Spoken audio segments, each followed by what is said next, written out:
Magandang araw sa inyo mga kabukid. Mausok at dahil na ako yung nagpausok, nandito ako sa may kural ng baboy namin. Ayan, bala kong linisan yung aking mga gulayan kasi hindi ko na makita kung nasan yung aking okra at talong.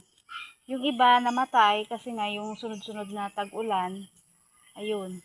Kaya yung iba ay namatay. Pero marami pa din naman ang buhay na tanim ko. Hindi ko lang makita kasi nga ang daming sibol. Kaya ngayon, ang aking gagawin, ako ay maggagamas muna. Pagkatapos kong gamasan yan, ilalagyan ko naman ng abono yung mga tanim ko at nang gumanda at tumaba. Yan. Naglagay muna ako ng pausok dito at talagang malamok din eh. Kaya ako'y balot na balot. Ay, ang hirap kasi. Matag-ulan ngayon kaya malamok.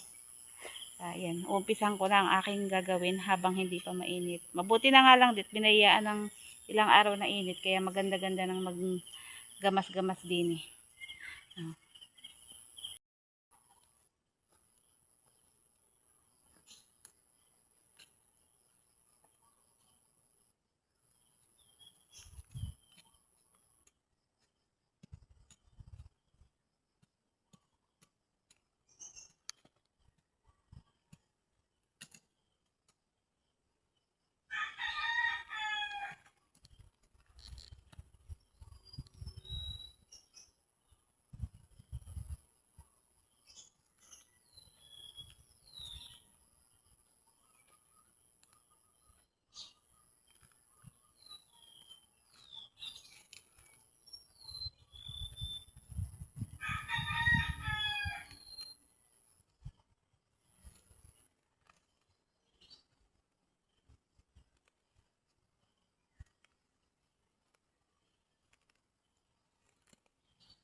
Mga kabukid, ang aking ginamasan, pagod na ako.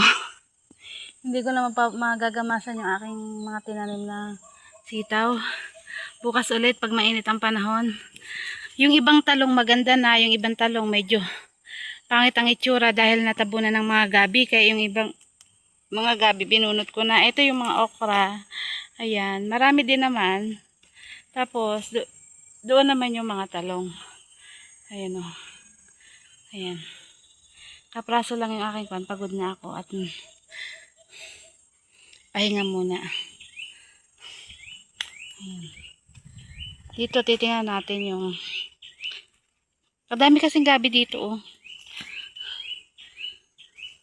Yung aking tinanim na upo, ayun, natunaw.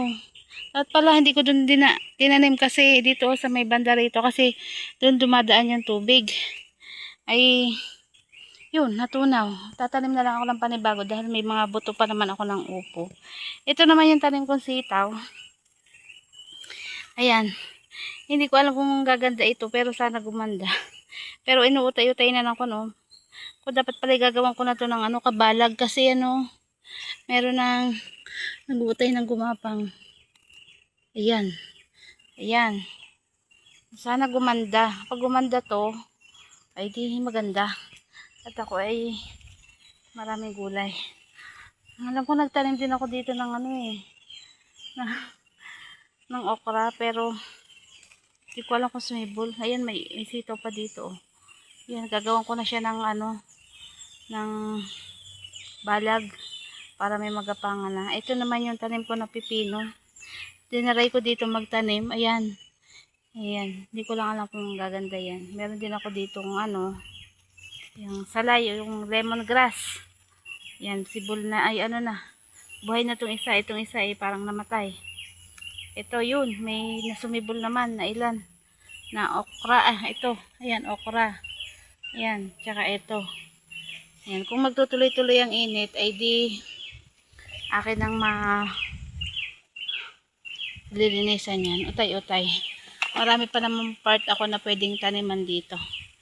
Ayan, katulad nito. Ayan, meron din ako ditong okra. Tinaray ko dito magtanim. Nagtanim ako nung nakaraan dito ng ano, ng ampalaya. Kaso, hindi sumibol. Sayang naman. Yan, ang dami kong gabi. Hindi ko tinatapon yung laman ng gabi. At pagka ano, ako'y magluluto ng pakain sa baboy. Sayang nga, dapat pala dinala ko na dito yung luto at kawali. Dito ko na niluto. Kasi nandito yung mga kahoy. Ayan. So ngayon, ay pahinga na muna ako at pagod na. Bukas ulit. Hindi pwedeng pwersahin ang katawan. Hanggang dito na lang po mga kabukid ulit. Ay, salamat po sa pagsuporta sa aking channel. At kahit pa paano ay umuusad-usad naman. Ay, sana talaga yung mapangatawanan ko aring pagtatanim kong aredine. At sana ay talagang gumanda kasi sa totoo lang ay magandang tulong na sa amin para sa hindi na kailangan bumili ng mga gulay-gulay. Kaya pinupush ko talaga na makapagtanim ako ng gulay dito. Ayan. Hinahabol-habol hininga na ako dahil pagod na ako. Hanggang dito na lang po mga kabukid. Marami pong salamat sa inyong pagsuporta sa aking channel. Bye-bye po. Ay, kanina po pala ako ay nakahipo ng nagagamas. Nakahipo ako kanina ng ano, ng parang tilas yung uod na may tinik-tinik. Ayun, ako sakto pagdakot ko ng damo. Ayun, nahawakan ko. Ayun, parang may tusok-tusok tuloy sa aking kamay. Yung dapat pala ay nag-gloves ako. Kaya sa susunod, mag-gloves na ako. Kasi meron ditong damo na hinahabol ng ganong klase ng uod or tilas. Kaya, medyo kinikilabot-kilabutan ako. Kaya pag alam kong may butas-butas ang dahon, eh, akin na lang ginugulok. Tinatabas-tabas ko na lang muna. Tinitingnan ko lang kung may tanim akong talong o okra doon sa parting yon. Kasi nga hindi ko na makita halos yung yung mga tanim ko gawa ng makapal na yung damo. Yun. Ngayon nakita ko na at least marami pa din naman palang nabuhay at hindi naman lahat natunaw nung nung malakas ang ulan. Ayan. Ito yung aking pausok na hindi nagtuloy.